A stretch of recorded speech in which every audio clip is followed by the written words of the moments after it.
నమస్తే మెట్రో ఉదయం న్యూస్ కి స్వాగతం. కరీంనగర్ జిల్లా హుజూరాబాద్ పట్టణంకి చెందిన ఐకాసా జాతీయ అధ్యక్షుడు పోలాడి రామారావు అధ్యక్షతన ఈ నెల 28న 2 లక్షల మందితో కరీంనగర్ లో రైతు ప్రజా సంఘాల జేఏసీ ఆధ్వర్యంలో నిర్వహించే రాష్ట్ర స్థాయి రైతుల మహాగర్జన సమరభేరి సభకు ఆహ్వానిస్తూ సభగోడ పత్రులను జగిత్యాలలో ఎమ్మెల్యే డాక్టర్ సంజయ్ కుమార్, మాజీ మంత్రి జీవన్ రెడ్డిలు పోలాడి రామారావులతో కలిసి వేరువేరుగా పోస్టల్ ఆవిష్కరణ చేయడం జరిగింది. కరీంనగర్ లో రైతు ప్రజా సంఘాల ఆధ్వర్యంలో ఈ కార్యక్రమాన్ని నిర్వహిస్తున్నారు. ఈ కార్యక్రమంలో రైతు ప్రజా సంఘాల జేఏసీ రాష్ట్ర జిల్లా నాయకులు కొండాలరెడ్డి, వెంకటరెడ్డి, సత్యనారాయణ, వెంకటేశ్వరరావు, సర్పంచులు రాజగంగు అంజయ్య, చంద్రశేఖర్, బండారు సాయినాథ్, బానోత్ రమేష్, వనిత, గుర్లోతు తిరుపతి, మాలోతు తిరుపతి మహాగర్జన సమరభేరి సభ గోడ ప్రతులను ఆవిష్కరించారు.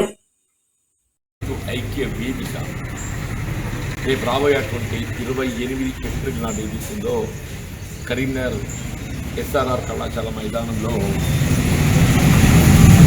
రాష్ట్రంలో రైతాంగం ఎదుర్కొన్న సమస్యలు అన్ని రైతు భరోసా కల్పన కానివ్వండి, పంటల బీమా పథకానికి సంబంధించి కానివ్వండి, పంటల మద్దతు ధర కల్పన సంబంధించి కానీ,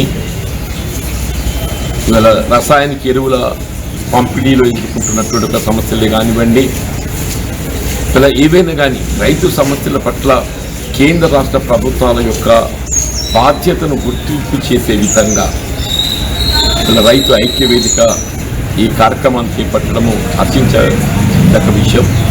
రైతు సోదరులందరూ కూడా వీలైనంత వరకు పెద్ద సంఖ్యలో మరి సమావేశంలో పాల్గొని సమావేశాన్ని జయప్రదం చేసి రైతు సమస్యల పరిష్కారానికి తోడ్పడగలరని చెప్పని విజ్ఞప్తి చేస్తుంది.